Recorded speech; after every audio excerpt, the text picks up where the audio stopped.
ਓਮ ਸ਼ਾਂਤੀ। ਅੱਜ ਸੁਣਦੇ ਹਾਂ 3 ਜੂਨ 2022 ਦੇ ਬਾਬਾ ਦੇ ਸਾਕਾਰ ਮਹਾਵਾਕ।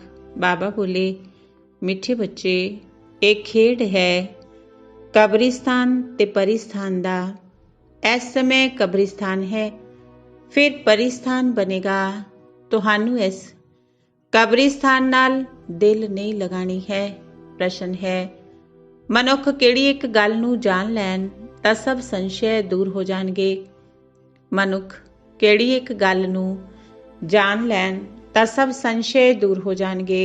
ਉੱਤਰ, ਬਾਪ ਕੌਣ ਨੇ, ਕਿਵੇਂ ਆਂਦੇ ਨੇ? ਇਹ ਗੱਲ ਜਾਣ ਲੈਣ ਤਾਂ ਸਭ ਸੰਸ਼ੈ ਦੂਰ ਹੋ ਜਾਣਗੇ। ਜਦੋਂ ਤੱਕ ਬਾਪ ਨੂੰ ਨਹੀਂ ਜਾਣਿਆ ਉਦੋਂ ਤੱਕ ਸੰਸ਼ੈ ਮਿਟ ਨਹੀਂ ਸਕਦੀ। ਨਿਸ਼ਚੈ ਬੁੱਧੀ ਬਣਨ ਨਾਲ ਵਿਜੇ ਮਾਲਾ ਵਿੱਚ ਆ ਜਾਣਗੇ। ਪਰ ਇੱਕ ਗੱਲ ਵਿੱਚ ਸੈਕਿੰਡ ਦੇ ਵਿੱਚ ਪੂਰਾ ਨਿਸ਼ਚੈ ਹੋਣਾ ਚਾਹੀਦਾ ਹੈ। ਪਰ ਹਰ ਗੱਲ ਸੈਕਿੰਡ ਦੇ ਨਿਸ਼ਚੈ ਵਿੱਚ ਪੂਰੀ ਹੋਣੀ ਚਾਹੀਦੀ ਹੈ। ਗੀਤ ਹੈ, ਛੋੜ ਵੀ ਦੇ ਆਕਾਸ਼ ਸਿੰਘਾਸਨ। ਓਮ ਸ਼ਾਂਤੀ। ਬਾਪ ਬੈਠ ਬੱਚਿਆਂ ਨੂੰ ਸਮਝਾਉਂਦੇ ਨੇ, ਇਹ ਹੈ ਬੇਹੱਦ ਦਾ ਰੂਹਾਨੀ ਬਾਪ। ਆਤਮਾਵਾਂ ਸਾਰੀਆਂ ਰੂਪ ਤਾਂ ਜ਼ਰੂਰ ਬਦਲਦੀਆਂ ਨੇ, ਨਿਰਾਕਾਰ ਤੋਂ ਸਾਕਾਰ ਵਿੱਚ ਆਉਂਦੀਆਂ ਨੇ ਪਾਠ ਵਜਾਨ ਕਰਮ ਖੇਤਰ ਤੇ। ਬੱਚੇ ਕਹਿੰਦੇ ਨੇ, ਬਾਬਾ ਤੁਸੀਂ ਵੀ ਸਾਡੇ ਮੁਆਫਿਕ ਰੂਪ ਬਦਲੋ। ਜ਼ਰੂਰ ਸਾਕਾਰ ਰੂਪ ਧਾਰਨ ਕਰਕੇ ਹੀ ਗਿਆਨ ਦੇਣਗੇ ਨਾ, ਮਨੁੱਖ ਦਾ ਰੂਪ ਲੈਣਗੇ ਨਾ। ਬੱਚੇ ਵੀ ਜਾਣਦੇ ਨੇ ਅਸੀਂ ਨਿਰਾਕਾਰ ਹਾਂ, ਫਿਰ ਸਾਕਾਰ ਬਣਦੇ ਹਾਂ। ਬਰੋਬਰ ਹਨ ਵੀ ਅਜਿਹੇ, ਉਹ ਹੈ ਨਿਰਾਕਾਰੀ ਦੁਨੀਆ। ਇਹ ਬਾਪ ਬੈਠ ਸੁਣਾਉਂਦੇ ਨੇ, ਕਹਿੰਦੇ ਨੇ ਤੁਸੀਂ ਆਪਣੇ 84 ਜਨਮਾਂ ਦੀ ਕਹਾਣੀ ਨੂੰ ਨਹੀਂ ਜਾਣਦੇ ਹੋ। ਮੈਂ ਇਹਨਾਂ ਵਿੱਚ ਪ੍ਰਵੇਸ਼ ਕਰਕੇ ਸਮਝਾ ਰਿਹਾ ਹਾਂ। ਇਹ ਤਾਂ ਨਹੀਂ ਜਾਣਦੇ ਸੀ ਨਾ, ਕ੍ਰਿਸ਼ਨ ਤਾਂ ਸਤਯੁਗ ਦਾ ਪ੍ਰਿੰਸ ਹੈ। ਇਹਨਾਂ ਨੂੰ ਆਉਣਾ ਪੈਂਦਾ ਹੈ ਪਤਿਤ ਦੁਨੀਆ, ਪਤਿਤ ਸਰੀਰ ਵਿੱਚ। ਕ੍ਰਿਸ਼ਨ ਗੋਰਾ ਸੀ, ਫਿਰ ਕਾਲਾ ਕਿਵੇਂ ਹੋਇਆ? ਇਹ ਕੋਈ ਨਹੀਂ ਜਾਣਦੇ। ਕਹਿੰਦੇ ਨੇ ਸੱਪ ਨੇ ਦੱਸਿਆ। ਅਸਲ ਵਿੱਚ ਇਹ ਹੈ 5 ਵਿਕਾਰਾਂ ਦੀ ਗੱਲ। ਕਾਮ ਚਿਤਾ ਤੇ ਬੈਠਣ ਨਾਲ ਕਾਲੇ ਬਣ ਜਾਂਦੇ ਨੇ। ਸ਼ਾਮ ਸੁੰਦਰ ਕ੍ਰਿਸ਼ਨ ਨੂੰ ਹੀ ਕਹਿੰਦੇ ਨੇ, ਮੇਰਾ ਤਾਂ ਸਰੀਰ ਹੀ ਨਹੀਂ ਜੋ ਗੋਰਾ ਤੇ ਸਾਂਵਰਾ ਬਣਾ। ਮੈਂ ਤਾਂ ਐਵਰ ਪਾਵਨ ਹਾਂ। ਮੈਂ ਕਲਪ ਕਲਪ ਸੰਗਮ ਤੇ ਆਂਦਾ ਹਾਂ। ਜਦੋਂ ਕਲਯੁਗ ਦਾ ਅੰਤ ਸਤਯੁਗ ਦਾ ਆਦਿ ਹੁੰਦਾ ਹੈ, ਮੈਨੂੰ ਆ ਕੇ ਸਵਰਗ ਦੀ ਸਥਾਪਨਾ ਕਰਨੀ ਹੈ। ਸਤਯੁਗ ਹੈ ਸੁਖ ਧਾਮ, ਕਲਯੁਗ ਹੈ ਦੁੱਖ ਧਾਮ। ਇਸ ਸਮੇਂ ਮਨੁੱਖ ਮਾਤਰ ਸਭ ਪਤਿਤ ਨੇ। ਸਤਯੁਗ ਦੇ ਲక్ష్ਮੀ ਨਾਰਾਇਣ ਮਹਾਰਾਜਾ ਮਹਾਰਾਣੀ ਦੀ ਗਵਰਨਮੈਂਟ ਨੂੰ ਭ੍ਰਸ਼ਟਾਚਾਰੀ ਤਾਂ ਨਹੀਂ ਕਹਾਂਗੇ। ਇੱਥੇ ਸਭ ਨੇ ਪਤਿਤ। ਭਾਰਤ ਸਵਰਗ ਸੀ, ਦੇਵੀ ਦੇਵਤਾਵਾਂ ਦਾ ਰਾਜ ਸੀ। ਇੱਕ ਧਰਮ ਸੀ, ਸੰਪੂਰਨ ਪਾਵਨ। ਸ੍ਰੇਸ਼ਟਾਚਾਰੀ ਸੀ। ਭ੍ਰਸ਼ਟਾਚਾਰੀ ਸ੍ਰੇਸ਼ਟਾਚਾਰੀਆਂ ਦੀ ਪੂਜਾ ਕਰਦੇ ਨੇ। ਸੰਨਿਆਸੀ ਪਵਿੱਤਰ ਬੰਦੇ ਨੇ, ਅਪਵਿੱਤਰ ਉਹਨਾਂ ਨੂੰ ਮੱਥਾ ਟੇਕਦੇ ਨੇ। ਸੰਨਿਆਸੀਆਂ ਨੂੰ ਗ੍ਰਸਤੀ ਤਾਂ ਫੋਲੋ ਕਰਦੇ ਨਹੀਂ, ਸਿਰਫ ਕਹਿ ਦਿੰਦੇ ਕਿ ਮੈਂ ਫਲਾਣੇ ਸੰਨਿਆਸ ਦਾ ਫਾਲੋਵਰ ਹਾਂ। ਸੋ ਤਾਂ ਫਾਲੋਵਰ ਉਦੋਂ ਬਣੇ ਜਦੋਂ ਫਾਲੋ ਕਰਨ। ਤੁਸੀਂ ਵੀ ਸੰਨਿਆਸੀ ਬਣ ਜਾਓ, ਉਦੋਂ ਕਹਾਂਗੇ ਫਾਲੋਵਰਸ। ਗ੍ਰਸਤੀ ਫਾਲੋਵਰਸ ਬੰਦੇ ਨਹੀਂ, ਉਹ ਤਾਂ ਪਵਿੱਤਰ ਬੰਦੇ ਨਹੀਂ। ਨਾ ਸੰਨਿਆਸੀ ਉਹਨਾਂ ਨੂੰ ਸਮਝਾਉਂਦੇ ਨੇ, ਨਾ ਖੁਦ ਸਮਝਦੇ ਨੇ ਕਿ ਅਸੀਂ ਫਾਲੋ ਕੀ ਕਰਦੇ ਹਾਂ। ਇੱਥੇ ਤਾਂ ਮਾਤ ਪਿਤਾ ਨੂੰ ਪੂਰਾ ਫਾਲੋ ਕਰਨਾ ਹੈ। ਗਾਇਆ ਜਾਂਦਾ ਹੈ ਫਾਲੋ ਫਾਦਰ ਮਦਰ। ਹੋਰ ਸੰਗ ਬੁੱਧੀ ਯੋਗ ਤੋੜਨਾ ਹੈ। ਸਭ ਦੇਹਧਾਰੀਆਂ ਨਾਲ ਤੋੜ, ਮੁਝ ਇੱਕ ਬਾਪ ਨਾਲ ਜੋੜੋ। ਬਾਪ ਕੋਲ ਪਹੁੰਚ ਜਾਓਗੇ, ਫਿਰ ਸਤਯੁਗ ਵਿੱਚ ਆ ਜਾਓਗੇ। ਤੁਸੀਂ ਆਲ ਰਾਊਂਡਰ ਹੋ। 84 ਜਨਮ ਲੈਂਦੇ ਹੋ, ਆਦਿ ਤੇ ਅੰਤ ਤੱਕ। ਅੰਤ ਤੋਂ ਆਦਿ ਤੱਕ ਤੁਸੀਂ ਜਾਣਦੇ ਹੋ। ਸਾਡਾ ਆਲ ਰਾਊਂਡਰ ਪਾਠ ਚੱਲਦਾ ਹੈ। ਦੂਜੇ ਧਰਮ ਵਾਲਿਆਂ ਦਾ ਆਦਿ ਤੋਂ ਅੰਤ ਤੱਕ ਪਾਠ ਨਹੀਂ ਚੱਲਦਾ। ਆਦਿ ਸਨਾਤਨ ਹੈ ਹੀ ਦੇਵੀ ਦੇਵਤਾ ਧਰਮ। ਪਹਿਲੇ ਸੂਰਜਵੰਸ਼ੀ। ਹੁਣ ਤੁਸੀਂ ਜਾਣਦੇ ਹੋ ਅਸੀਂ ਆਲ ਰਾਊਂਡਰ 84 ਜਨਮਾਂ ਦਾ ਚੱਕਰ ਲਗਾਉਂਦੇ ਹਾਂ। ਬਾਅਦ ਵਿੱਚ ਆਉਣ ਵਾਲੇ ਆਲ ਰਾਊਂਡਰ ਹੋ ਨਾ ਸਕਣ। ਇਹ ਸਾਰੀ ਸਮਝ ਦੀ ਗੱਲ ਹੈ ਨਾ। ਬਾਪ ਦੇ ਸਿਵਾਏ ਕੋਈ ਸਮਝਾ ਨਹੀਂ ਸਕਦਾ। ਪਹਿਲੇ ਹੈ ਡਿਟਿਜ਼ਮ, ਦੇਵੀ ਦੇਵਤਾ ਧਰਮ। ਅੱਧਾ ਕਲਪ ਸੂਰਜਵੰਸ਼ੀ ਚੰਦਰਵੰਸ਼ੀ ਰਾਜ ਚੱਲਦਾ ਹੈ। ਹੁਣ ਤਾਂ ਇਹ ਬਹੁਤ ਛੋਟਾ ਜਿਹਾ ਯੁੱਗ ਹੈ। ਇਸ ਨੂੰ ਸੰਗਮ ਕਹਿੰਦੇ ਨੇ, ਕੁੰਭ ਵੀ ਕਹਿੰਦੇ ਨੇ। ਉਹਨਾਂ ਨੂੰ ਹੀ ਯਾਦ ਕਰਦੇ ਨੇ, ਹੇ ਪਰਮ ਪਿਤਾ ਪਰਮਾਤਮਾ, ਆ ਕੇ ਸਾਨੂੰ ਪਤਿਤਾਂ ਨੂੰ ਪਾਵਨ ਬਣਾਓ। ਬਾਪ ਨੂੰ ਨਾਲ ਮਿਲਣ ਦੇ ਲਈ ਕਿੰਨਾ ਭਟਕਦੇ ਰਹਿੰਦੇ ਨੇ। ਯੱਗ ਤਪ ਦਾਨ ਪੁੰਨ ਆਦਿ ਕਰਦੇ ਰਹਿੰਦੇ ਨੇ, ਫਾਇਦਾ ਕੁਝ ਨਹੀਂ ਹੁੰਦਾ। ਹੁਣ ਤੁਸੀਂ ਭਟਕਣ ਤੋਂ ਛੁੱਟ ਗਏ ਹੋ। ਉਹ ਹੈ ਭਗਤੀ ਕਾਂਡ, ਇਹ ਗਿਆਨ ਕਾਂਡ। ਭਗਤੀ ਮਾਰਗ ਅੱਧਾ ਕਲਪ ਚੱਲਦਾ ਹੈ, ਇਹ ਹੈ ਗਿਆਨ ਮਾਰਗ। ਇਸ ਸਮੇਂ ਤੁਹਾਨੂੰ ਪੁਰਾਣੀ ਦੁਨੀਆ ਤੋਂ ਵੈਰਾਗ ਦਿਵਾਉਂਦੇ ਨੇ। ਇਸ ਲਈ ਤੁਹਾਡਾ ਹੈ ਬੇਹੱਦ ਦਾ ਵੈਰਾਗ, ਕਿਉਂਕਿ ਤੁਸੀਂ ਜਾਣਦੇ ਹੋ ਇਹ ਸਾਰੀ ਦੁਨੀਆ ਕਬਰਿਸਤਾਨ ਹੋਣੀ ਹੈ। ਇਸ ਸਮੇਂ ਕਬਰਿਸਤਾਨ ਹੈ, ਫਿਰ ਪਰਿਸਥਾਨ ਬਣੇਗਾ। ਇਹ ਖੇਡ ਹੈ ਕਬਰਿਸਤਾਨ ਪਰਿਸਥਾਨ ਦਾ। ਬਾਪ ਪਰਿਸਥਾਨ ਸਥਾਪਨ ਕਰਦੇ ਨੇ, ਜਿਸ ਨੂੰ ਯਾਦ ਕਰਦੇ ਨੇ। ਰਾਵਣ ਨੂੰ ਕੋਈ ਯਾਦ ਨਹੀਂ ਕਰਦਾ। ਮੁੱਖ ਇੱਕ ਗੱਲ ਸਮਝਣ ਨਾਲ ਫਿਰ ਸਭ ਸੰਸ਼ੇ ਮਿਟ ਜਾਣਗੇ। ਜਦੋਂ ਤੱਕ ਪਹਿਲੇ ਬਾਪ ਨੂੰ ਨਹੀਂ ਜਾਣਿਆ, ਸੰਸ਼ੇ ਬੁੱਧੀ ਹੀ ਰਹਿਣਗੇ। ਸੰਸ਼ੇ ਬੁੱਧੀ ਵਿਨਾਸ਼ੰਤੀ। ਬਰੋਬਰ ਅਸੀਂ ਸਭ ਆਤਮਾਵਾਂ ਦਾ ਉਹ ਬਾਪ ਹੈ। ਉਹ ਬੇਹੱਦ ਦਾ ਬਾਪ ਆ ਕੇ ਬੇਹੱਦ ਦਾ ਵਰਸਾ ਦਿੰਦੇ ਨੇ। ਨਿਸ਼ਚੇ ਨਾਲ ਹੀ ਵਿਜੇ ਮਾਲਾ ਵਿੱਚ ਪਿਰੋ ਸਕਦੇ ਹਾਂ, ਇੱਕ ਇੱਕ ਅੱਖਰ ਵਿੱਚ। ਸੈਕਿੰਡ ਵਿੱਚ ਨਿਸ਼ਚੇ ਹੋਣਾ ਚਾਹੀਦਾ ਹੈ। ਬਾਬਾ ਕਹਿੰਦੇ ਨੇ ਪੂਰਾ ਨਿਸ਼ਚੇ ਹੋਣਾ ਚਾਹੀਦਾ ਹੈ ਨਾ। ਬਾਪ ਨਿਰਾਕਾਰ ਨੂੰ ਕਿਹਾ ਜਾਂਦਾ ਹੈ। ਐਵੇਂ ਤਾਂ ਗਾਂਧੀ ਨੂੰ ਵੀ ਬਾਪੂ ਜੀ ਕਹਿੰਦੇ ਸੀ, ਪਰ ਇੱਥੇ ਤਾਂ ਵਰਡ ਦਾ ਬਾਪੂ ਜੀ ਚਾਹੀਦਾ ਹੈ ਨਾ। ਉਹ ਹੈ ਵਰਡ ਦਾ ਗੋਡਫਾਦਰ। ਵਰਡ ਦਾ ਗੋਡਫਾਦਰ ਉਹ ਤਾਂ ਬਹੁਤ ਵੱਡਾ ਹੋਇਆ ਨਾ। ਉਹਨਾਂ ਕੋਲ ਵਰਡ ਦੀ ਬਾਦਸ਼ਾਹੀ ਮਿਲਦੀ ਹੈ। ਬ੍ਰਹਮਾ ਦੁਆਰਾ ਸਥਾਪਨਾ ਹੁੰਦੀ ਹੈ ਵਿਸ਼ਨੂੰ ਦੇ ਰਾਜ ਦੀ। ਤੁਸੀਂ ਜਾਣਦੇ ਹੋ ਅਸੀਂ ਹੀ ਵਿਸ਼ਵ ਦੇ ਮਾਲਿਕ ਸੀ। ਅਸੀਂ ਸੋ ਦੇਵੀ ਦੇਵਤਾ ਸੀ, ਫਿਰ ਚੰਦਰਵੰਸ਼ੀ, ਵੈਸ਼ਵੰਸ਼ੀ, ਸ਼ੂਦਰਵੰਸ਼ੀ ਬਣੇ। ਇਹਨਾਂ ਸਭ ਗੱਲਾਂ ਨੂੰ ਤੁਸੀਂ ਬੱਚੇ ਹੀ ਸਮਝਦੇ ਹੋ। ਬਾਪ ਕਹਿੰਦੇ ਨੇ ਮੇਰੇ ਗਿਆਨ ਯੱਗ ਵਿੱਚ ਵਿਘਨ ਬਹੁਤ ਪੈਣਗੇ। ਇਹ ਹੈ ਰੁਦਰ ਗਿਆਨ ਯੱਗ। ਇਸ ਨਾਲ ਵਿਨਾਸ਼ ਜਵਾਲਾ ਪ੍ਰਜਵਲਿਤ ਹੁੰਦੀ ਹੈ। ਇਸ ਵਿੱਚ ਸਾਰੀ ਪੁਰਾਣੀ ਦੁਨੀਆ ਖਤਮ ਹੋ ਇੱਕ ਦੇਵਤਾ ਧਰਮ ਦੀ ਸਥਾਪਨਾ ਹੋ ਜਾਏਗੀ।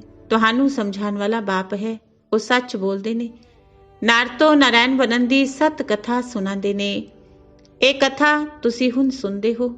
ਇਹ ਕੋਈ ਪਰੰਪਰਾ ਨਹੀਂ ਚਲਦੀ ਹੈ। ਹੁਣ ਬਾਪ ਕਹਿੰਦੇ ਨੇ ਤੁਸੀਂ 84 ਜਨਮ ਪੂਰੇ ਕੀਤੇ। ਹੁਣ ਫਿਰ ਨਵੀਂ ਦੁਨੀਆ ਵਿੱਚ ਤੁਹਾਡਾ ਰਾਜ ਹੋਵੇਗਾ। ਇਹ ਹੈ ਰਾਜਯੋਗ ਦਾ ਗਿਆਨ। ਸਹਿਜ ਰਾਜਯੋਗ ਦੀ ਨੌਲੇਜ ਇੱਕ ਪਰਮ ਪਿਤਾ ਪਰਮਾਤਮਾ ਦੇ ਕੋਲ ਹੀ ਹੈ, ਜਿਸ ਨੂੰ ਪ੍ਰਾਚੀਨ ਭਾਰਤ ਦਾ ਰਾਜਯੋਗ ਕਹਿੰਦੇ ਨੇ। ਬਰੋਬਰ ਕਲਯੁਗ ਨੂੰ ਸਤਯੁਗ ਬਣਾਇਆ ਸੀ। ਵਿਨਾਸ਼ ਵੀ ਸ਼ੁਰੂ ਹੋਇਆ ਸੀ। ਮੂਸਲਾਂ ਦੀ ਹੀ ਗੱਲ ਹੈ। ਸਤਯੁਗ ਤ੍ਰੇਤਾ ਵਿੱਚ ਕੋਈ ਲੜਾਈ ਨਹੀਂ ਹੁੰਦੀ, ਬਾਅਦ ਵਿੱਚ ਸ਼ੁਰੂ ਹੁੰਦੀ ਹੈ। ਇਹ ਮੂਸਲਾਂ ਦੀ ਹੈ ਲਾਸਟ ਲੜਾਈ। ਪਹਿਲੇ ਤਲਵਾਰ ਨਾਲ ਲੜਦੇ ਸੀ, ਫਿਰ ਬੰਦੂਕਬਾਜ਼ੀ ਚਲਾਈ, ਫਿਰ ਤੋਪ ਨਿਕਲੀ, ਹੁਣ ਬੰਬ ਨਿਕਲੇ ਨੇ। ਨਹੀਂ ਤਾਂ ਸਾਰੀ ਦੁਨੀਆ ਵਿਨਾਸ਼ ਕਿਵੇਂ ਹੋਵੇ। ਫਿਰ ਉਹਨਾਂ ਦੇ ਨਾਲ ਨੈਚੁਰਲ ਕੈਲਾਮਿਟੀਜ਼ ਵੀ ਨੇ। ਮੂਸਲਾਧਾਰ ਬਰਸਾਤ, ਫੈਮਨ, ਅਕਾਲ, ਇਹ ਨੇ ਨੈਚੁਰਲ ਕੈਲਾਮਿਟੀਜ਼, ਪ੍ਰਕਿਰਤਿਕ ਆਪਦਾਵਾਂ। ਸਮਝੋ ਅਰਥਕਵੇਕ ਹੁੰਦੀ ਹੈ, ਉਸ ਨੂੰ ਕਹਾਂਗੇ ਨੈਚੁਰਲ ਕੈਲਾਮਿਟੀਜ਼। ਉਸ ਵਿੱਚ ਕੋਈ ਕੀ ਕਰ ਸਕਦਾ ਹੈ? ਕਿਸੇ ਨੇ ਆਪਣਾ ਇੰਸ਼ੋਰੈਂਸ ਵੀ ਕੀਤਾ ਹੋਏਗਾ, ਤੇ ਕੌਣ ਤੇ ਕਿਸ ਨੂੰ ਦੇਵੇਗਾ? ਸਭ ਮਰ ਜਾਣਗੇ। ਕਿਸੇ ਨੂੰ ਕੁਝ ਵੀ ਮਿਲੇਗਾ ਨਹੀਂ। ਹੁਣ ਤੁਹਾਨੂੰ ਫਿਰ ਤੋਂ ਇੰਸ਼ੋਰ ਕਰਨਾ ਹੈ ਬਾਪ ਦੇ ਕੋਲ। ਇੰਸ਼ੋਰ ਭਗਤੀ ਵਿੱਚ ਵੀ ਕਰਦੇ ਨੇ, ਪਰ ਉਹ ਅੱਧਾ ਕਲਪ ਦਾ ਰਿਟਰਨ ਮਿਲਦਾ ਹੈ। ਇੱਥੇ ਤੁਸੀਂ ਡਾਇਰੈਕਟ ਇੰਸ਼ੋਰ ਕਰਦੇ ਹੋ। ਇੰਸ਼ੋਰੈਂਸ ਭਗਤੀ ਵਿੱਚ ਵੀ ਕਰਦੇ ਨੇ, ਪਰ ਉਹ ਅਲਪ ਕਾਲ ਦਾ ਰਿਟਰਨ ਮਿਲਦਾ ਹੈ। ਇੱਥੇ ਤੁਸੀਂ ਡਾਇਰੈਕਟ ਇੰਸ਼ੋਰ ਕਰਦੇ ਹੋ, ਅੱਧਾ ਕਲਪ ਦਾ ਰਿਟਰਨ ਮਿਲਦਾ ਹੈ। ਕੋਈ ਸਭ ਕੁਝ ਇੰਸ਼ੋਰ ਕਰੇਗਾ ਤਾਂ ਉਸਨੂੰ ਬਾਦਸ਼ਾਹੀ ਮਿਲ ਜਾਏਗੀ। ਜਿਵੇਂ ਬਾਪ ਦੱਸਦੇ ਨੇ, ਬ੍ਰਹਮਾ ਬਾਪ, ਕਿ ਸਭ ਕੁਝ ਦੇ ਦਿੱਤਾ, ਬਾਬਾ ਪਾਸ ਫੁੱਲ ਇੰਸ਼ੋਰ ਕਰਤਾ, ਤਾਂ ਫੁੱਲ ਬਾਦਸ਼ਾਹੀ ਮਿਲਦੀ ਹੈ। ਬਾਕੀ ਤਾਂ ਇਹ ਦੁਨੀਆ ਖਤਮ ਹੋ ਜਾਂਦੀ ਹੈ। ਇਹ ਹੈ ਮ੍ਰਿਤੂ ਲੋਕ। ਕਿਸੇ ਦੀ ਦੱਬੀ ਰਹੇਗੀ ਧੂਲ ਵਿੱਚ, ਕਿਸੇ ਦੀ ਰਾਜਾ ਖਾਵੇ। ਜਦੋਂ ਕਿਧਰੇ ਅੱਗ ਲੱਗਦੀ ਹੈ, ਕੋਈ ਆਫਤ ਆਂਦੀ ਹੈ, ਚੋਰ ਲੋਕ ਲੁੱਟਦੇ ਨੇ। ਇਹ ਸਮੇਂ ਹੀ ਅੰਤ ਦਾ ਹੈ। ਇਸ ਲਈ ਹੁਣ ਬਾਪ ਨੂੰ ਯਾਦ ਕਰਨਾ ਹੈ, ਮਦਦ ਕਰਨੀ ਹੈ। ਇਸ ਸਮੇਂ ਸਭ ਪਤਿਤ ਨੇ। ਉਹ ਪਾਵਨ ਦੁਨੀਆ ਸਥਾਪਨ ਕਰ ਨਾ ਸਕਣ। ਉਹ ਤਾਂ ਬਾਪ ਦਾ ਹੀ ਕੰਮ ਹੈ। ਬਾਪ ਨੂੰ ਬੁਲਾਉਂਦੇ ਨੇ, ਨਿਰਾਕਾਰੀ ਦੁਨੀਆ ਤੋਂ ਆਓ, ਆ ਕੇ ਰੂਪ ਧਰੋ। ਬਾਪ ਕਹਿੰਦੇ ਨੇ ਮੈਂ ਸਾਕਾਰ ਵਿੱਚ ਆਇਆ ਹਾਂ। ਰੂਪ ਧਰਿਆ ਹੈ, ਪਰ ਹਮੇਸ਼ਾ ਇਸ ਵਿੱਚ ਰਹਿ ਨਹੀਂ ਸਕਦਾ। ਸਵਾਰੀ ਕੋਈ ਸਾਰੇ ਦਿਨ ਦੀ ਥੋੜੀ ਹੁੰਦੀ ਹੈ। ਬੈਲ ਦੀ ਸਵਾਰੀ ਵਿਖਾਉਂਦੇ ਨੇ, ਭਾਗਿਆਸ਼ਾਲੀ ਰਥ ਮਨੁੱਖ ਦਾ ਦਿਖਾਉਂਦੇ ਨੇ। ਹੁਣ ਇਹ ਰਾਈਟ ਜਾਂ ਉਹ ਗਊਸ਼ਾਲਾ ਦਿਖਾਉਂਦੇ ਨੇ ਨਾ। ਗਊ ਮੁਖ ਵੀ ਦਿਖਾਇਆ ਹੈ, ਬੈਲ ਤੇ ਸਵਾਰੀ, ਫਿਰ ਗਊ ਮੁਖ ਨਾਲ ਨੌਲੇਜ ਦਿੰਦੇ ਨੇ। ਇਹ ਗਿਆਨ ਅੰਮ੍ਰਿਤ ਨਿਕਲਦਾ ਹੈ। ਅਰਥ ਹੈ ਨਾ, ਗਊ ਮੁਖ ਦਾ ਮੰਦਰ ਵੀ ਹੈ। ਬਹੁਤ ਲੋਕ ਜਾਂਦੇ ਨੇ, ਗਊ ਦੇ ਮੂੰਹ ਤੋਂ ਅੰਮ੍ਰਿਤ ਟਪਕਦਾ ਹੈ, ਉਹ ਜਾ ਕੇ ਪੀਣਾ ਹੈ। 700 ਪੌੜੀਆਂ ਨੇ। ਸਭ ਤੋਂ ਵੱਡਾ ਗਊਮੁਖ ਇਹ ਹੈ। ਅਮਰਨਾਥ ਤੇ ਕਿੰਨੀ ਮਿਹਨਤ ਕਰ ਜਾਂਦੇ ਨੇ, ਉੱਥੇ ਹੈ ਕੁਝ ਨਹੀਂ, ਸਭ ਠੱਗੀ ਹੈ। ਦਿਖਾਉਂਦੇ ਨੇ ਸ਼ੰਕਰ ਨੇ ਪਾਰਵਤੀ ਨੂੰ ਕਥਾ ਸੁਣਾਈ। ਹੁਣ ਕੀ ਪਾਰਵਤੀ ਦੀ ਕੀ ਦੁਰਗਤੀ ਹੋਈ ਜੋ ਉਹਨਾਂ ਨੂੰ ਬੈਠ ਕੇ ਕਥਾ ਸੁਣਾਈ? ਮਨੁੱਖ ਮੰਦਰ ਆਦਿ ਬਣਾਉਣ ਵਿੱਚ ਕਿੰਨਾ ਖਰਚਾ ਕਰਦੇ ਨੇ। ਵਾਕ ਕਹਿੰਦੇ ਨੇ, ਖਰਚਾ ਕਰਦੇ ਕਰਦੇ ਤੁਸੀਂ ਸਾਰੇ ਪੈਸੇ ਗਵਾ ਦਿੱਤੇ। ਤੁਸੀਂ ਕਿੰਨੇ ਸਾਲਵੈਂਟ ਸੀ, ਹੁਣ ਇਨਸਾਲਵੈਂਟ ਬਣ ਗਏ ਹੋ। ਮੈਂ ਫਿਰ ਆ ਕੇ ਸਾਲਵੈਂਟ ਬਣਾਉਂਦਾ ਹਾਂ। ਤੁਸੀਂ ਜਾਣਦੇ ਹੋ, ਬਾਪ ਕੋਲ ਅਸੀਂ ਵਰਸਾ ਲੈਣ ਆਏ ਹਾਂ। ਤੁਸੀਂ ਬੱਚਿਆਂ ਨੂੰ ਬਾਪ ਦੇ ਰਹੇ ਨੇ। ਭਾਰਤ ਹੈ ਪਰਮ ਪਿਤਾ ਪਰਮਾਤਮਾ ਦਾ ਬਰਥ ਪਲੇਸ, ਸਭ ਤੋਂ ਵੱਡਾ ਤੀਰਥ ਹੋਇਆ ਨਾ। ਫਿਰ ਸਰਵ ਪਤਿਤਾ ਨੂੰ ਪਾਵਨ ਬਾਪ ਹੀ ਬਣਾਉਂਦੇ ਨੇ। ਗੀਤਾ ਵਰ ਜੇਕਰ ਬਾਪ ਦਾ ਨਾ ਹੁੰਦਾ, ਸਭ ਇੱਥੇ ਆ ਕੇ ਫੁੱਲ ਚੜਾਉਂਦੇ। ਬਾਪ ਦੇ ਸਿਵਾਏ ਸਭ ਨੂੰ ਸਦਗਤੀ ਕੋਈ ਦੇ ਨਹੀਂ ਸਕਦਾ। ਭਾਰਤ ਹੀ ਸਭ ਤੋਂ ਵੱਡਾ ਤੀਰਥ ਹੈ, ਪਰ ਕਿਸੇ ਨੂੰ ਪਤਾ ਨਹੀਂ। ਨਹੀਂ ਤਾਂ ਜਿਵੇਂ ਬਾਪ ਦੀ ਮਹਿਮਾ ਅਪਰੰਪਾਰ, ਉਵੇਂ ਭਾਰਤ ਦੀ ਵੀ ਮਹਿਮਾ ਹੈ। ਹੈਲ ਤੇ ਹੈਵਨ ਭਾਰਤ ਹੀ ਬੰਦਾ ਹੈ। ਸਵਰਗ ਨਰਕ ਭਾਰਤ ਹੀ ਬੰਦਾ ਹੈ। ਅਪਰੰਪਾਰ ਮਹਿਮਾ ਹੈ ਹੈਵਨ ਦੀ। ਅਪਰੰਪਾਰ ਨਿੰਦਾ ਫਿਰ ਹੈਲ ਦੀ ਕਰਨਗੇ। ਤੁਸੀਂ ਸੱਚਖੰਡ ਦੇ ਮਾਲਿਕ ਬੰਦੇ ਹੋ, ਇੱਥੇ ਆਏ ਹੋ ਬਾਬਾ ਕੋਲ ਬੇਖੱਦ ਦਾ ਵਰਸਾ ਲੈਣ। ਬਾਪ ਕਹਿੰਦੇ ਨੇ, ਮਨ ਮਨਾ ਭਵ, ਸਭ ਨਾਲ ਬੁੱਧੀ ਯੋਗ ਹਟਾਏ, ਮਮੇਕਮ ਯਾਦ ਕਰੋ। ਯਾਦ ਨਾਲ ਹੀ ਪਵਿੱਤਰ ਬਣੋਗੇ। ਨੌਲੇਜ ਨਾਲ ਵਰਸਾ ਲੈਣਾ ਹੈ। ਜੀਵਨ ਮੁਕਤੀ ਦਾ ਵਰਸਾ ਸਭ ਨੂੰ ਮਿਲਦਾ ਹੈ, ਪਰ ਸਵਰਗ ਦਾ ਵਰਸਾ ਰਾਜਯੋਗ ਸਿੱਖਣ ਵਾਲੇ ਹੀ ਪਾਉਂਦੇ ਨੇ। ਸਦਗਤੀ ਸਭ ਦੀ ਹੋਣੀ ਹੈ ਨਾ, ਸਭ ਨੂੰ ਵਾਪਿਸ ਲੈ ਜਾਣਗੇ। ਬਾਪ ਕਹਿੰਦੇ ਨੇ, ਮੈਂ ਕਾਲਾਂ ਦਾ ਕਾਲ ਹਾਂ। ਮਹਾਕਾਲ ਦਾ ਮੰਦਰ ਵੀ ਹੈ। ਬਾਬਾ ਨੇ ਸਮਝਾਇਆ, ਅੰਤ ਵਿੱਚ ਪ੍ਰਤੱਖਤਾ ਹੋਵੇਗੀ, ਉਦੋਂ ਸਮਝਣਗੇ ਬਰੋਬਰ। ਇਹਨਾਂ ਨੂੰ ਦੱਸਣ ਵਾਲਾ ਬੇਹੱਦ ਦਾ ਬਾਪ ਹੀ ਹੈ।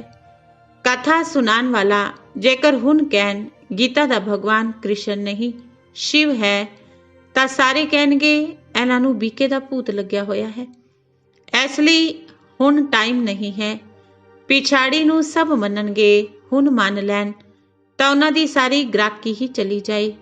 ਅੱਛਾ ਮਿੱਠੇ ਮਿੱਠੇ ਸਿੱਕਿਲ ਦੇ ਬੱਚਿਆਂ ਪ੍ਰਤੀ ਮਾਤ ਪਿਤਾ ਬਾਪ ਦਾਦਾ ਦਾ ਯਾਦ ਪਿਆਰ ਤੇ ਗੁੱਡ ਮਾਰਨਿੰਗ। ਰੂਹਾਨੀ ਬਾਪ ਦੀ ਰੂਹਾਨੀ ਬੱਚਿਆਂ ਨੂੰ ਨਮਸਤੇ। ਰੂਹਾਨੀ ਬੱਚਿਆਂ ਦੀ ਰੂਹਾਨੀ ਬਾਪ ਦਾਦਾ ਨੂੰ ਨਮਸਤੇ ਨਮਸਤੇ ਨਮਸਤੇ ਜੀ। ਧਾਰਨਾ ਦੇ ਲਈ ਮੁੱਖ ਸਾਰ, ਹੋਰ ਸਭ ਸੰਗ ਤੋੜ ਮਾਤ ਪਿਤਾ ਨੂੰ ਪੂਰਾ ਪੂਰਾ ਫਾਲੋ ਕਰਨਾ ਹੈ। ਇਸ ਪੁਰਾਣੀ ਦੁਨੀਆ ਤੋਂ ਬੇਹੱਦ ਦਾ ਵੈਰਾਗ ਰੱਖ, ਇਸ ਨੂੰ ਭੁੱਲ ਜਾਣਾ ਹੈ।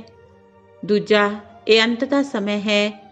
ਸਭ ਖਤਮ ਹੋਣ ਤੋਂ ਪਹਿਲੇ ਆਪਣੇ ਕੋਲ ਜੋ ਕੁਝ ਵੀ ਹੈ ਉਸ ਨੂੰ ਇੰਸ਼ੋਰ ਕਰ ਭਵਿੱਖ ਵਿੱਚ ਫੁੱਲ ਬਾਦਸ਼ਾਹੀ ਦਾ ਅਧਿਕਾਰ ਲੈਣਾ ਹੈ। ਵਰਦਾਨ ਹੈ, ਬ੍ਰਾਹਮਣ ਜੀਵਨ ਵਿੱਚ ਸਦਾ ਖੁਸ਼ੀ ਦੀ ਖੁਰਾਕ ਖਾਣ ਤੇ ਖਵਾਉਣ ਵਾਲੇ ਸ੍ਰੇਸ਼ਟ ਨਸੀਬਵਾਨ ਭਵ। ਬ੍ਰਾਹਮਣ ਜੀਵਨ ਵਿੱਚ ਸਦਾ ਖੁਸ਼ੀ ਦੀ ਖੁਰਾਕ ਖਾਣ ਤੇ ਖਵਾਉਣ ਵਾਲੇ ਸ੍ਰੇਸ਼ਟ ਨਸੀਬਵਾਨ ਭਵ। ਵਿਸ਼ਵ ਦੇ ਮਾਲਿਕ ਅਸੀਂ ਬਾਲਕ ਸੋ ਮਾਲਕ ਹਾਂ। ਇਸ ਈਸ਼ਵਰੀ ਨਸ਼ੇ ਤੇ ਖੁਸ਼ੀ ਵਿੱਚ ਰਹੋ। ਵਾਹ ਮੇਰਾ ਸ੍ਰੇਸ਼ਟ ਭਾਗਯ, ਮਤਲਬ ਨਸੀਬ। ਇਸ ਖੁਸ਼ੀ ਦੇ ਝੂਲੇ ਵਿੱਚ ਸਦਾ ਝੂਲਦੇ ਰਹੋ। ਸਦਾ ਖੁਸ਼ ਨਸੀਬ ਵੀ ਹੋ। ਸਦਾ ਖੁਸ਼ੀ ਦੀ ਖੁਰਾਕ ਖਾਂਦੇ ਖਵਾਉਂਦੇ ਵੀ ਰਹੋ। ਹੋਰਾਂ ਨੂੰ ਵੀ ਖੁਸ਼ੀ ਦਾ ਮਹਾ ਦਿਆਂਦੇ ਖੁਸ਼ ਨਸੀਬ ਬਣਾਉਂਦੇ ਹੋ। ਤੁਹਾਡੀ ਜੀਵਨ ਹੀ ਖੁਸ਼ੀ ਹੈ। ਖੁਸ਼ ਰਹਿਣਾ ਹੀ ਜੀਣਾ ਹੈ। ਇਹੀ ਬ੍ਰਾਹਮਣ ਜੀਵਨ ਦਾ ਸ੍ਰੇਸ਼ਟ ਵਰਦਾਨ ਹੈ। ਸਲੋਗਨ ਹੈ, ਹਰ ਪਰਿਸਥਿਤੀ ਵਿੱਚ ਸਹਿਨਸ਼ੀਲ ਬਣੋ ਤਾਂ ਮੋਜ ਦਾ ਅਨੁਭਵ ਕਰਦੇ ਰਹੋਗੇ। ਹਰ ਪਰਿਸਥਿਤੀ ਵਿੱਚ ਸਹਿਨਸ਼ੀਲ ਬਣੋ ਤਾਂ ਮੋਜ ਦਾ ਅਨੁਭਵ ਕਰਦੇ ਰਹੋਗੇ। ਹੁਣ ਸੁਣਦੇ ਹਾਂ ਮਾਤੇਸ਼ਵਰੀ ਜੀ ਦੇ ਅਨਮੋਲ ਮਹਾਵਾਕ। ਪਹਿਲਾ ਪੁਆਇੰਟ, ਇਹ ਤੁਹਾਡਾ ਈਸ਼ਵਰੀ ਗਿਆਨ ਆਪਣੀ ਬੁੱਧੀ ਵਿੱਚੋਂ ਨਹੀਂ ਨਿਕਲਿਆ ਹੋਇਆ ਹੈ, ਨਾ ਕੋਈ ਆਪਣੀ ਸਮਝ ਜਾਂ ਕਲਪਨਾ ਹੈ, ਮਤਲਬ ਸੰਕਲਪ ਹੈ, ਪਰ ਇਹ ਗਿਆਨ ਸਾਰੀ ਸ੍ਰਿਸ਼ਟੀ ਦਾ ਜੋ ਰਚਦਾ ਹੈ ਉਹਨਾਂ ਦੁਆਰਾ ਸੁਣਾਇਆ ਹੋਇਆ ਗਿਆਨ ਹੈ ਤੇ ਨਾਲ ਨਾਲ ਸੁਣ ਕੇ ਅਨੁਭਵ ਤੇ ਵਿਵੇਕ ਵਿੱਚ ਜੋ ਲਿਆਂਦਾ ਜਾਂਦਾ ਹੈ ਉਸ ਨੂੰ ਪ੍ਰੈਕਟੀਕਲ ਵੀ ਸੁਣਾ ਰਹੇ ਨੇ। ਜੇਕਰ ਆਪਣੇ ਵਿਵੇਕ ਦੀ ਗੱਲ ਹੁੰਦੀ ਜਾਂ ਸਿਰਫ ਆਪਣੇ ਕੋਲ ਚਲਦੀ, ਪਰ ਇਹ ਤਾਂ ਪਰਮਾਤਮਾ ਦੁਆਰਾ ਸੁਣ ਕੇ ਵਿਵੇਕ ਨਾਲ ਅਨੁਭਵ ਧਾਰਨ ਕਰਦੇ ਨੇ। ਜੋ ਗੱਲ ਧਾਰਨ ਕਰਦੇ ਨੇ ਉਹ ਜ਼ਰੂਰ ਵਿਵੇਕ ਤੇ ਅਨੁਭਵ ਵਿੱਚ ਆਉਂਦੀ ਹੈ, ਉਦੋਂ ਆਪਣੀ ਮੰਨੀ ਜਾਂਦੀ ਹੈ। ਇਹ ਗੱਲ ਵੀ ਇਹਨਾਂ ਦੁਆਰਾ ਅਸੀਂ ਜਾਣ ਚੁੱਕੇ ਹਾਂ ਕਿ ਪਰਮਪਿਤਾ ਪਰਮਾਤਮਾ ਦੀ ਰਚਨਾ ਕੀ ਹੈ, ਪਰਮਾਤਮਾ ਕੀ ਹੈ। ਬਾਕੀ ਆਪਣੇ ਸੰਕਲਪਾਂ ਦੀ ਗੱਲ ਨਹੀਂ ਹੈ। ਜੇਕਰ ਹੁੰਦੀ ਤਾਂ ਆਪਣੇ ਮਨ ਵਿੱਚ ਉਤਪੰਨ ਹੁੰਦੀ। ਇਹ ਆਪਣਾ ਸੰਕਲਪ ਹੈ। ਇਸ ਲਈ ਜੋ ਆਪਣੇ ਆਪ ਨੂੰ ਖੁਦ ਪਰਮਾਤਮਾ ਦੁਆਰਾ ਮੁੱਖ ਧਾਰਨਾ ਯੋਗ ਪੁਆਇੰਟ ਮਿਲੀ ਹੋਈ ਹੈ, ਉਹ ਮੁੱਖ ਯੋਗ ਲਗਾਣਾ। ਪਰ ਯੋਗ ਤੇ ਪਹਿਲੇ ਗਿਆਨ ਚਾਹੀਦਾ ਹੈ। ਯੋਗ ਕਰਨ ਦੇ ਲਈ ਪਹਿਲੇ ਗਿਆਨ ਕਿਉਂ ਕਹਿੰਦੇ ਨੇ? ਪਹਿਲੇ ਸੋਚਣਾ ਸਮਝਣਾ, ਬਾਅਦ ਵਿੱਚ ਯੋਗ ਲਗਾਣਾ। ਹਮੇਸ਼ਾ ਐਵੇਂ ਕਿਹਾ ਜਾਂਦਾ, ਪਹਿਲੇ ਸਮਝ ਚਾਹੀਦੀ ਹੈ, ਨਹੀਂ ਤਾਂ ਉਲਟਾ ਕਰਮ ਚੱਲੇਗਾ। ਇਸ ਲਈ ਪਹਿਲੇ ਗਿਆਨ ਜ਼ਰੂਰੀ ਹੈ। ਗਿਆਨ ਇੱਕ ਉੱਚੀ ਸਟੇਜ ਹੈ ਜਿਸ ਨੂੰ ਜਾਣਨ ਲਈ ਬੁੱਧੀ ਚਾਹੀਦੀ ਹੈ, ਕਿਉਂਕਿ ਉੱਚੇ ਤੇ ਉੱਚਾ ਪਰਮਾਤਮਾ ਸਾਨੂੰ ਪੜ੍ਹਾਉਂਦੇ ਨੇ। ਦੂਜੀ ਪੁਆਇੰਟ, ਇਸ ਈਸ਼ਵਰੀ ਗਿਆਨ ਵਿੱਚ ਇੱਕ ਤਰਫ ਤੋੜਨਾ, ਦੂਸਰੀ ਤਰਫ ਜੋੜਨਾ ਹੈ। ਇੱਕ ਪਰਮਾਤਮਾ ਦੇ ਸੰਗ ਜੋੜੋ, ਜਿਸ ਸ਼ੁੱਧ ਸੰਕਲਪ ਵਿੱਚ ਸਾਡੇ ਗਿਆਨ ਦੀ ਸੀੜੀ ਅੱਗੇ ਵਧੇਗੀ। ਕਿਉਂਕਿ ਇਸ ਸਮੇਂ ਆਤਮਾ ਕਰਮ ਬੰਧਨ ਵਸ਼ ਹੋ ਗਈ ਹੈ। ਉਹ ਆਦਿ ਵਿੱਚ ਕਰਮ ਬੰਧਨ ਤੋਂ ਰਹਿਤ ਸੀ, ਬਾਅਦ ਵਿੱਚ ਕਰਮ ਬੰਧਨ ਵਿੱਚ ਆਈ। ਹੁਣ ਫਿਰ ਆਪਣੇ ਕਰਮ ਬੰਧਨਾਂ ਤੋਂ ਛੁੱਟਣਾ ਹੈ।